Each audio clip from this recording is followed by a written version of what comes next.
This is CBC Vancouver News.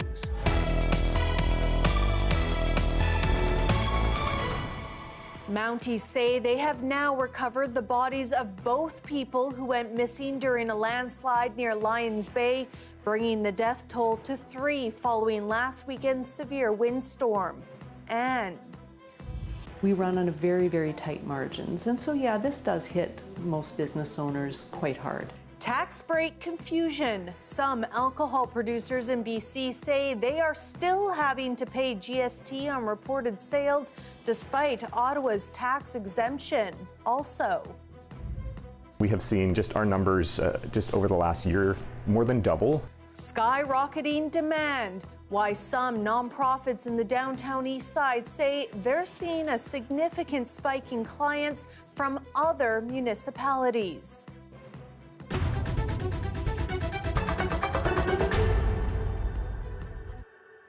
Hello, thanks for joining us. I'm Janella Hamilton. We begin with breaking news out of Lions Bay. Squamish RCMP say they have now recovered the body of a second resident who went missing after their home was hit by a landslide last Saturday. The slide temporarily shut down the Sea to Sky Highway. The body of the first resident was recovered the day after the slide. RCMP say the second body was found around 5:30 this evening. The recovery means 3 people are now confirmed dead following a severe windstorm that hit BC's south coast last weekend. In Burnaby, 2 people are dead following a car crash just before 5 o'clock this morning in the Boundary Road area. Mounties say 2 vehicles were involved. One was traveling west on 4th Street when it was struck by a vehicle traveling north on Boundary Road. Both people in the car that was hit died at the scene. The driver of the other vehicle was taken to the hospital with non-life-threatening injuries. Anyone with dash cam video around the time of the crash is being asked to contact Burnaby RCMP. Some alcohol producers in BC say Ottawa's GST tax break is causing confusion and anxiety for small business owners. Our Sarab Sandhu has more.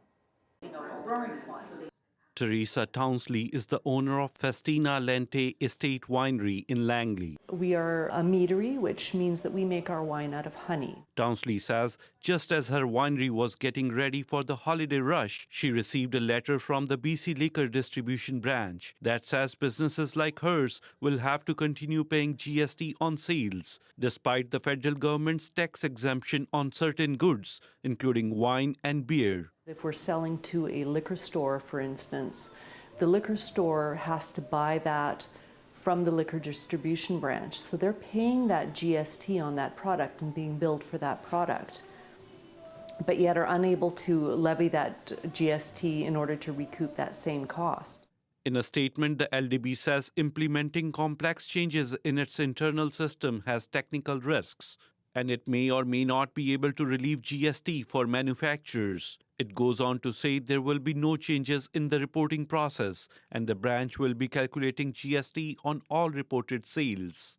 Townsley says the new rules are confusing and is causing her anxiety. At this point, we have to make secondary plans as to whether or not that GST is coming out of our own coffers. We run on a very, very tight margins. And so, yeah, this does hit most business owners quite hard. The owner of this Vancouver brewery says in the end, it may cut into their bottom line. We're coming into the slow season for liquor manufacturers, which is January and February. And so that is definitely a cash concern. But it's not just BC wineries and breweries that are in a limbo. Restaurants and other food services say they do not know how the changes will affect the beer and wine they serve to customers. They're still charging GST on the purchases that we make. So frankly, the whole thing is a bit of a mess. The Liquor Distribution Branch says it will work with industry associations and manufacturers to mitigate any financial impacts. But Townsley says these issues should have been figured out before the exemption came into effect last week. I think there was some opportunity that was missed to talk to the business owners to see whether or not this was a practical thing. Saurabh Sandhu, CBC News, Langley. CBC News has learned the union representing striking janitorial workers at Vancouver International Airport may escalate job action in the coming days, which could see picket lines set up at airport entrances. Hundreds of cleaners walked off the job Friday morning during some of the busiest travel days of the year. The union representing cleaning staff at the airport says workers are unhappy with recent tactics by the employer after Alpine Building Maintenance filed an application with the BC Labour Relations Board to force striking workers to vote on their final proposal. Voting is taking place this weekend. Workers are expected to reject that offer. YVR says it does not anticipate impacts on travelers. More than 200 cleaners at YVR have been without a contract since the end of September. Meanwhile, a group of workers who unload and deliver jet fuel to YVR are still on strike after walking off the job last Thursday. The International Longshore and Warehouse Union Local 502 says about 11 workers are negotiating their first collective agreement with employer SGS Canada. The union president says the key issue is the hiring of workers through the union's dispatch hall in Surrey as opposed to other places. Yesterday, the BC Federation of Labour called on its members to refuse to handle SGS Canada aviation fuel until the labour dispute is resolved. The Federation says workers have been trying to negotiate their contracts since June. The Canadian Food Inspection Agency says certain BC oysters are now being recalled in 3 provinces following a suspected outbreak of norovirus in BC that left dozens of people sick. The recall includes some Cloudy Bay and Sunseeker oysters and Fanny Bay oysters from Taylor Shellfish Canada that were harvested and processed between December 3rd and 13th. On Thursday, the BC Centre for Disease Control said 64 cases of norovirus-like gastrointestinal illnesses were reported in this province. Symptoms include diarrhea, vomiting, nausea, and stomach cramps. The recall covers Alberta, BC, and Ontario.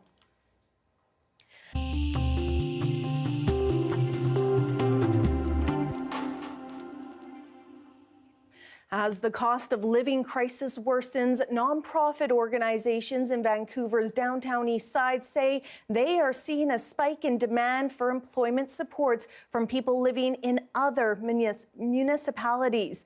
And as Shivani Joshi reports, community workers say it's been a challenge keeping up with the growing demand. There's a workforce that has been kind of sidelined or excluded that are really looking for ways to get started. Community workers in Vancouver are calling a recent spike in demand for social services a wake-up call. Matthew Smidley is with Mission Possible, an organization that connects marginalized people with employment opportunities. We have seen just our numbers just over the last year more than double the number of people signing up for our program. He says enrollment in their work readiness program skyrocketed by 136% between the end of April to October of this year, with more people from beyond the downtown east side seeking support. People from all of the neighboring cities around Vancouver, Richmond, Burnaby, New West, folks coming from the North Shore. And it's not the only organization seeing a surge in clients. Sarah Bealey says 40% of those they help are coming from across the Lower Mainland. And we gave up all the rain gear just because it's Vancouver and it's quite rainy. Working Gear aims to lift people out of poverty by giving them appropriate clothing, work gear, and other supports needed to secure a job. We're the only one that provides PPE and interview attire. We don't mind, we can rise up to the need, but it is showing us that affordability is kind of spreading, like the affordability issue is spreading outside of the downtown east side. As the cost of living crisis worsens, these nonprofits say they are grappling with the increased pressure of limited funding and resources. Kirill Korolov came to Canada after fleeing Ukraine 2 years ago. He says Working Gear gave him this high-vis jacket to help with his construction job. Don't have money to buy some stuff, like, because them don't have money to survive normal life, like for food, for everything. I think this organization, in my vision, it's very helpful. I think the economy is not as great as it used to be, and I think also employment is kind of stalled, and the employment that our clients are going into is more temporary or precarious. So you can definitely feel it when they come in. In response to the growing need, these community leaders are calling on neighboring municipalities to expand support for social services in their regions. Shivani Joshi, CBC News, Vancouver. Battered Women's Support Services says the next couple of weeks will be particularly tough for a lot of women facing gender-based abuse. This time has so many expectations and challenges, and that it can be a time where lots of abuse can happen because of the close proximity of family, being at home, and substance use and party atmosphere. And it's not uncommon for women that are in abusive relationships with their children to be living in kind of a chaos for the next couple of weeks. McDougall says recently there has been a spike of tragic cases of alleged gender-based violence, including homicides in Surrey, West Vancouver, and a serious assault in Delta. She says men have a significant role to play in preventing gender violence, and for women facing abuse, there are resources and crisis lines available. Community members and volunteers in Cranbrook have come together to make the holidays a little brighter for those in need, cooking hundreds of hot meals and wrapping hundreds of presents for seniors. As Corey Bullock tells us, the program has seen an increase in need over the past few years. It's Christmas time in Cranbrook, and the elves are hard at work putting together hundreds of gifts for seniors, like Lynn Moore. For seniors like myself, we're on our own, family may be far away, it's such a treat to receive the generosity of so many people, and it brings out our Christmas spirit. The 50-plus Angel Tree program started in Cranbrook in 2019 with 53 recipients. This year, there are nearly 300. I never thought it would blow up like this. Organizers say it has grown each year. People usually ask for things they might not buy themselves, anything from a pair of cozy slippers to a coffee maker. But this year, things were a little different. I found the biggest need was food gift cards. And she says, surprisingly... And we had to chuckle because this year, we found a lot of people ask for plain potato chips. Recipient cards are hung on a tree at the local Save on Foods. People take a card, purchase a gift, and return it to the tree. It takes an army of volunteers to organize, especially because there's so much. Wrapping, wrapping, wrapping, wrapping. The program is made possible through donations. Local organizations and businesses chip in as well, including this restaurant, which every Christmas makes hundreds of frozen turkey dinners. This year, they're donating 250 to the Angel Tree program. This year, we're doing 600 meals. With the economy being the way it is, there's a bigger need for sure. We're definitely seeing that. She says it's a way to give back to the community. We love this place and it's where we call home, so if we can make it better, that's what we're going to do. And the Angel Tree volunteers agree. The community of Cranbrook itself is the number one. Like, without them, this program would not happen. They are amazing. Showcasing the spirit of Christmas and the spirit of community. Corey Bullock, CBC News, Cranbrook.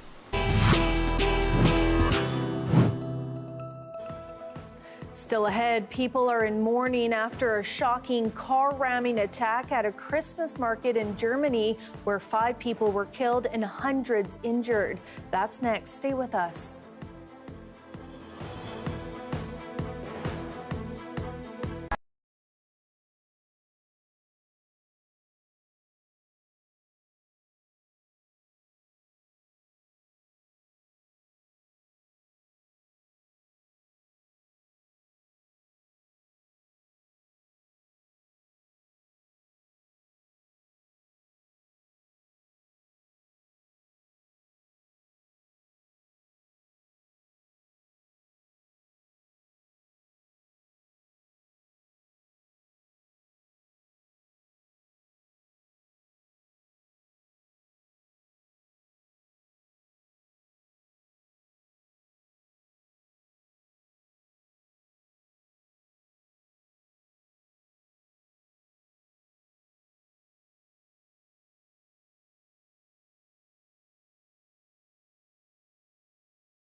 We're learning more details about the suspect in Friday's deadly attack at a Christmas market in Germany. 5 people were killed and more than 200 were injured after a car rammed into a crowd of market goers. Ithil Musa takes us through the new details and the grief that has left the community in shock. And a warning, this contains graphic details of violence.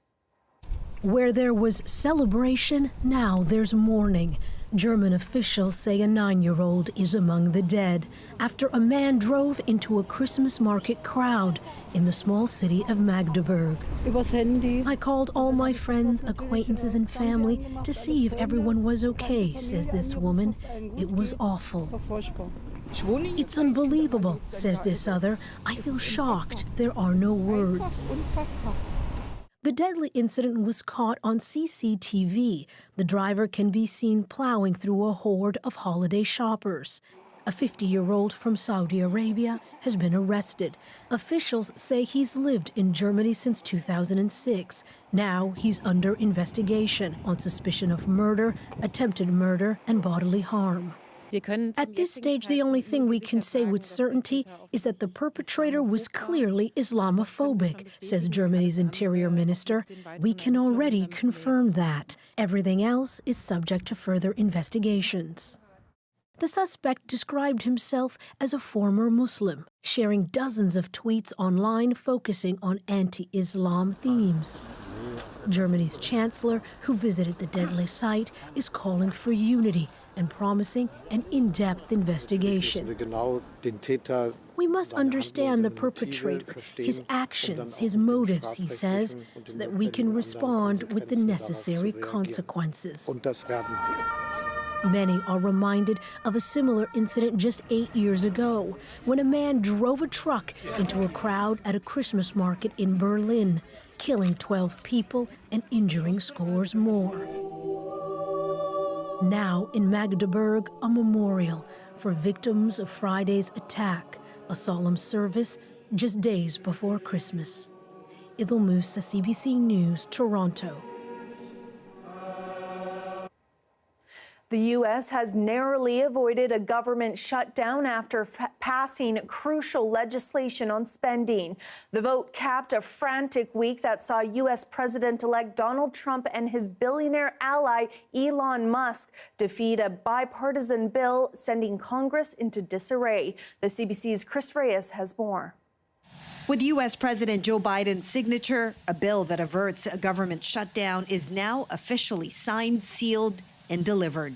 In a statement, Biden said this agreement represents a compromise, which means neither side got everything it wanted, but it rejects the accelerated pathway to a tax cut for billionaires that Republicans sought. And the motion to reconsider is laid on the table. The House and Senate passed the funding package with little time to spare. Millions of government workers could have lost their paychecks without the deal. After a chaotic few days in the House, it's good news that the bipartisan approach in the end prevailed.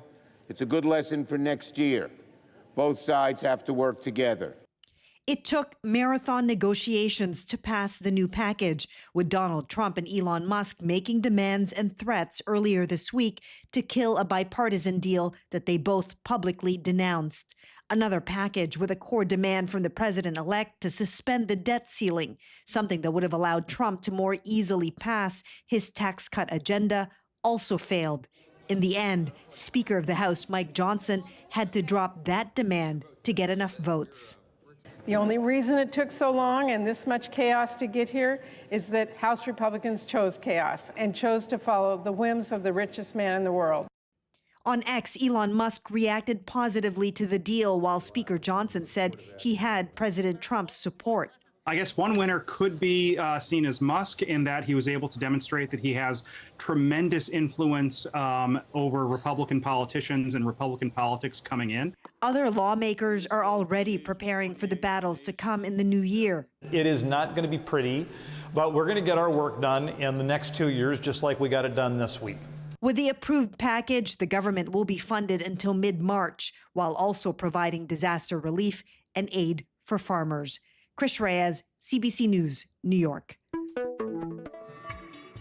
Here we have a live shot of Burrard Inlet facing the North Shore tonight. I'll have your full forecast coming up next.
This holiday season, give the gift of live, local music. Road to the Junos tickets are available now. Head to cbc.ca/Junos and get yours before they're all gone. Hi, I'm Amy Bell, and here's what's in your CBC Vancouver inbox. CBC is a returning partner of the Push International Performing Arts Festival, January 23rd to February 9th. The festival features presentations of groundbreaking contemporary works of theater, dance, music, and multimedia. And ring in the new year with CBC. Watch a special live broadcast on New Year's Eve on CBC Gem, CBC TV, and the CBC News BC streaming channel. Coverage begins at 5 p.m.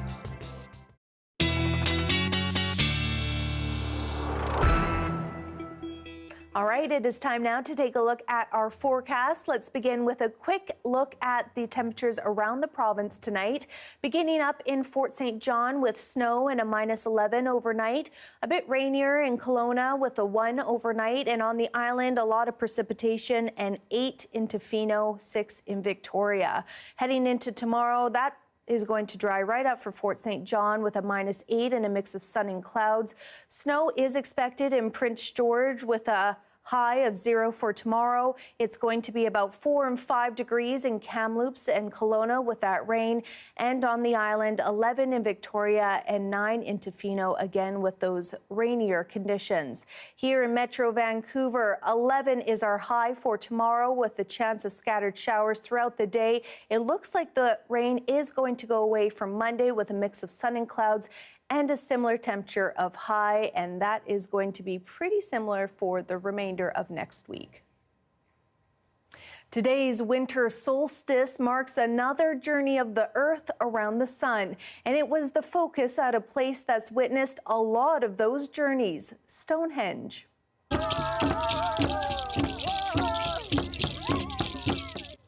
Every year, Stonehenge attracts tourists and revelers and members of the ancient Druid religious order. A UNESCO World Heritage Site, Stonehenge has witnessed ceremonies for centuries. It was built in alignment to the midsummer sunrise and the midwinter sunset about 5,000 years ago. The longest night of the year also marks the Persian festival of Yulda, when friends and family gather to eat symbolic fruit and drink and spend time together. Here's a look at an event that happened earlier today at West Vancouver Memorial Library.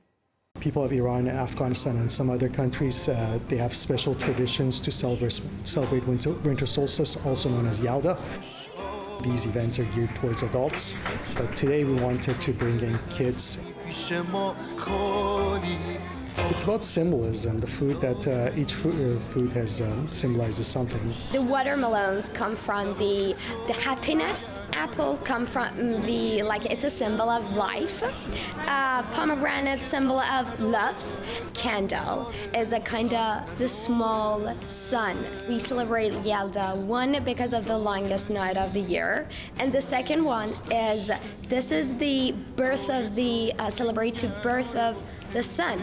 Change of season, the symbolism in that, it's and the values of light prevailing over darkness. These are the shared values that goes beyond one culture and one people, and I would like to share that message with everyone. So happy winter solstice. That is your late news for Saturday, December 21st. Thanks so much for joining us tonight. For news on the go at any hour, you can always head to our website at cbc.ca/BC. We'll see you tomorrow.